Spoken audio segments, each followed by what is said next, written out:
Hello,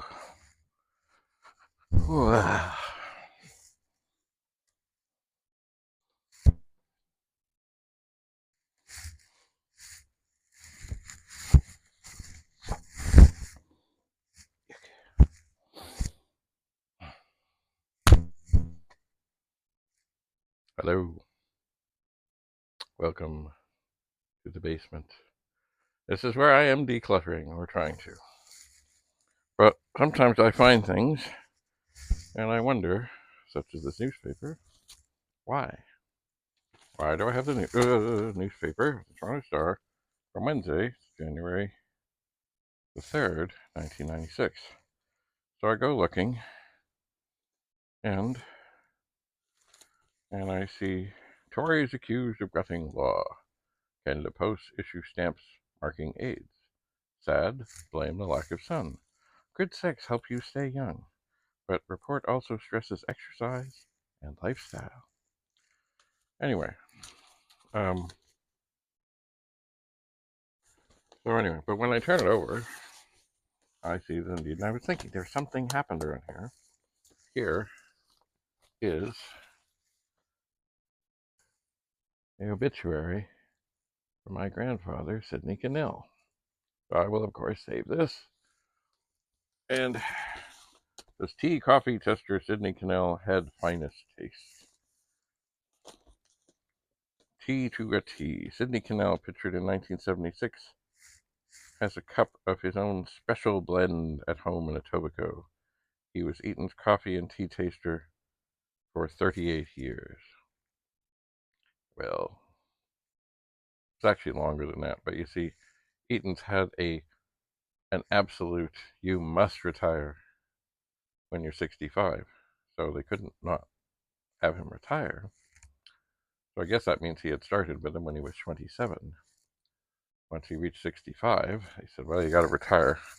But what Eaton's did is they sold their tea and coffee company, parts, division, whatever, to a company called Club Coffee, but only if they would hire my grandfather to continue to do the blending. And what is blending? Well, when you wake up in the morning and you want to make a cup of tea, you want it to taste the same. It's the same brand, it's the same thing, it's the same.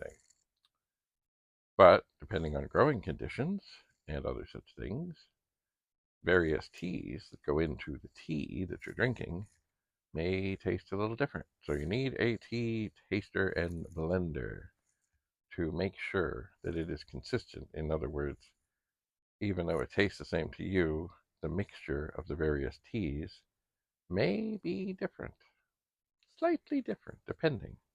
And that is what the tea taster does, is he tastes them all and then decides how much of each should go in, and then I'm sure he tests the results and gives it his okie dokie. Anyway, he actually continued to work, be it part-time in the last, I guess, 5 years, until he was 90. He did. I think he stayed on with the Club Coffee people for 20 years until he was about 85, and he said, well, that's enough of that. I believe. That is my recollection. That is what I believe he said. So, when they say he was with Eaton for 38 years, it was really 58 years, because really, he worked for them under another thing. They finagled it. Anyway, by Jim Rankin.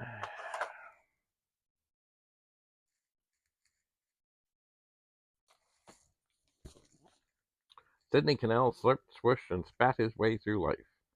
With one quick swirl of his tongue, a professional tea and coffee taster could tell a fine cup from a brew of cheap rubbish. He made an unforgettable blend of coffee fit for a king and queen, extolled the virtues of the perfect pot of tea, and became known nationally for his pure palate. Mr. Kinnell died of congestive heart failure Friday at St. Joseph's Health Centre in Etobicoke. He was 95. At 16, Mr. Kinnell was working for a grocery store in London's Mincing Lane district when he heard sounds that would change his life. The slurping and expectorations of an old pro at work. I saw the man with a brass spittoon slurp the tea and then spit it out with great fervor, Mr. Kinnell recalled in a 1990 interview.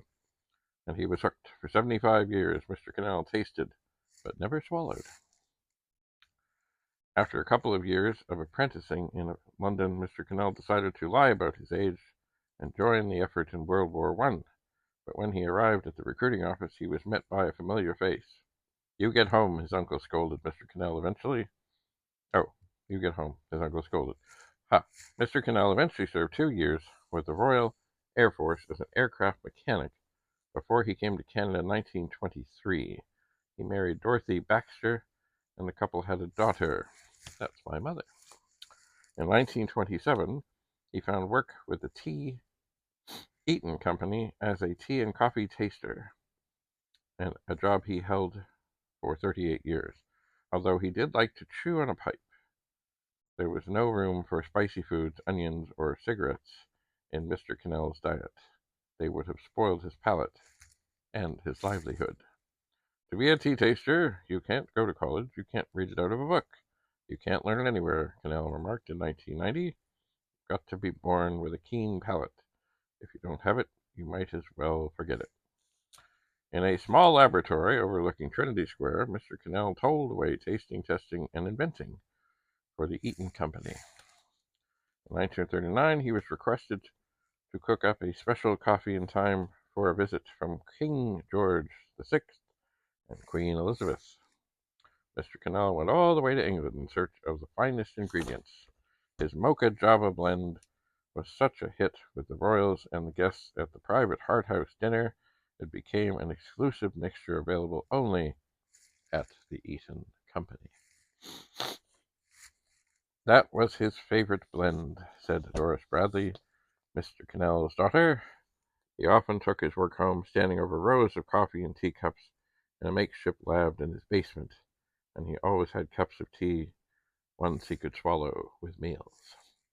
An avid bowler and curler, Mr. Kinnell worked for IGA and tasted as a freelance for other grocers until 1991, when he felt his palate was going, said his daughter.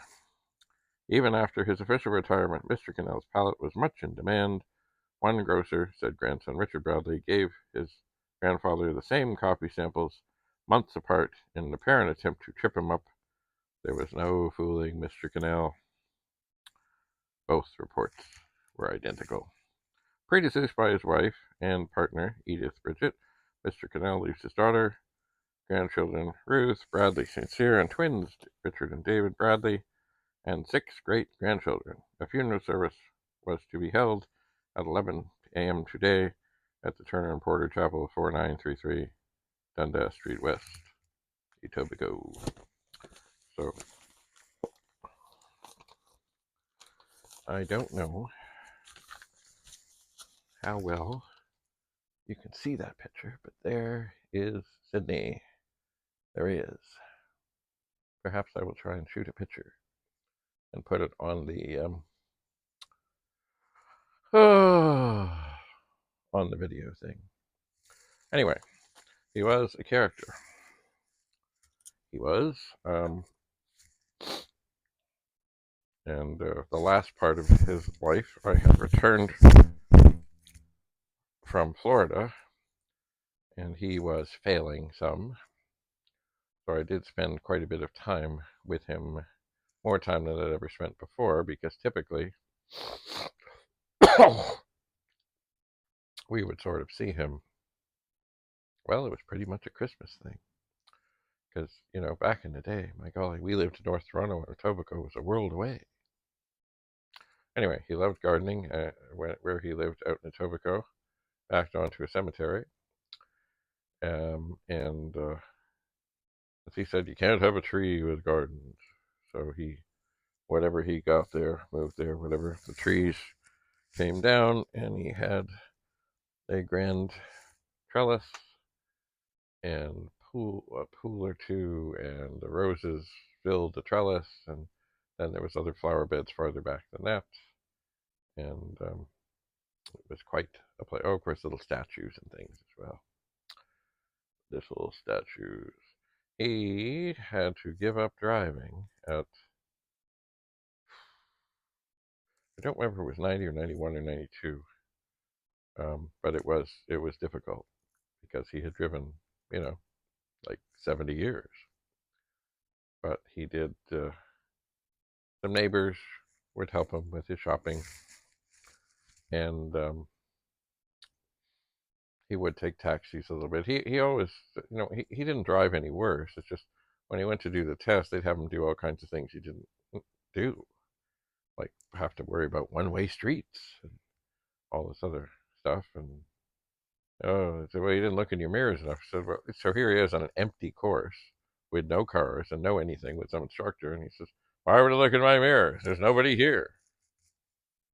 Anyway, I mean, really, pretty much what he did was he would get in his car and he would go down to the grocery store, which also had the pharmacy right next to it, and then he would drive home. He knew how to do it. He knew the way, and you know. But anyway, I know there are many an elderly person who meet their demise in car accidents as they are beyond the capacity to drive. So anyway, he muddled on and would have done better. Um, he did have a streak of, how would I put it, impatience.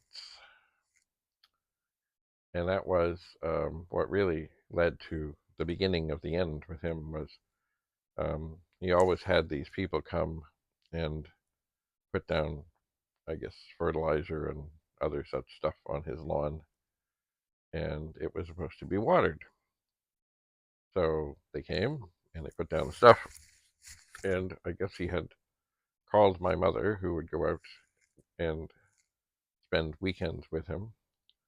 And she said, "Well, don't worry, I'll be, I'm coming. I'll be there later this afternoon. We'll get it turned on and everything." Anyway, well, that wasn't good enough. No, no, no, no, no, no.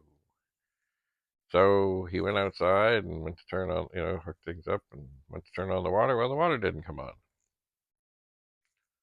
No, he couldn't turn the handle. He couldn't turn the handle. That's right. So he went and got a wrench and reefed on it and managed to lose his balance, rip the handle, and hit his head on the house next door. Thus began his decline, because he ended up with a subdermal hematoma, and that had to be dealt with, and he had another one. And anyway, and of course, had he just waited for my mother to get there, she would have realized, oh, well, the tap is already wide open, because of course it had been winter and now it's spring. And in many, many, situations like that, there's a tap on the inside that shuts off the water to the outside. And then you leave the tap on the outside open so it can drain completely and dry out, so it doesn't freeze and break the pipes. So, had he waited and not been impatient till the afternoon when she arrived, now, would he still be alive now? He was born in 1900, so he'd be 124 now. No, I don't believe so. But I think he would have gone longer had he not had that horrific head injury and the aftermath of it. But, he always had that impatience streak. And there was another relative I didn't know well, but he had a mother who was challenging. And at one point, her doctor said to him, "You know what your mother is like, and as she ages, she's only going to get more so." So I suspect he always had that slight impatient streak, and as he aged, it developed. Anyway, it was too bad that that happened, and I was around for all the beginning of the end, the middle of the end of the end, which of course is right here. Anyway, he did, of course. It was one thing not mentioned in here, and that is that yes, he did join, and he was an airplane mechanic in the war. And after the war was over, you could get out as long as you had a job offer. So of course, what did he do? He wrote up some sort of forged job offer so he could get out. I'm sure he was not the only one. I am sure. Anyway, so anyway, quite a character. He had a very um, booming voice with a British accent. He used to like to do monologues, and somewhere I have a tape that he recorded of some. And actually, at his funeral, I did find I had one of the tapes, and there was one of his monologues that he did, and it was if you watch the 90th birthday of he, you'll see him doing it. It was the man with the single hair. And I don't know why, but it got cut off right at the end of when he says the last line. But the last line was, "The world will know I was not always bald." Anyway, so somewhere I'll find that, and if I find them, I'll play them and put them out so people can enjoy. Now, the other thing I did at the funeral, and I may have told the story before, I'm sure I have, was he had recorded many of these things, and at the end, he said, "Well, that's it, and I'll say farewell for now." So I did, and these are the old days of, okay, I've got one cassette here and one cassette here, and I'll press play and I'll press record here and I'll record it all. So I did make up a special tape for the funeral that had him doing the man with the single hair, and then I put that ending on the tape, which I think caught a few people off guard. Anyway, yes. Like many, an interesting character, not a perfect man. Nobody is. But he had a booming laugh, and indeed, he did have an exciting life. He did. Um, so that's it. Sidney Edgar. Oh, I think there was another name in there. I think he had maybe it was Russell, but I don't remember now. Anyway, Sidney Kinnell, proud of his Eaton's affiliation. I was glad that Eaton's did not die but off and such before he did, because he had like a special Eaton's credit card, and he would go off to Sherway once in a while. We'd go to Sherway to get some stuff, and because he had been high up in the company, as he said, that it didn't matter what his, he'd pay the bill, or no, he'd put in hand in the card or whatever, and the people there didn't know that, of course, that he got a 50% discount, and but they didn't know that. They just, yeah, here you go, boom, boom, boom, there you go. Anyway, so that was he. So that is it. That is all. As it happens, this was from 1996. He was 95. And his daughter, Doris Bradley, just attained the age of 90. So we had her party, and it was just after that that I found the video of his 90th party. I'm sure as I search here, I will find more. But I will, what I might do as I'm here, because I can, so that this does not turn into something that eventually somebody finds and says, "Oh, why is that here?" I will write on the front.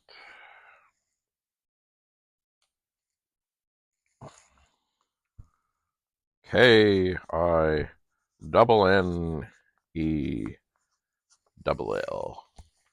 That is how he would tell people when they asked how to spell his name. KINNELL. Anyway, thanks for coming to the basement.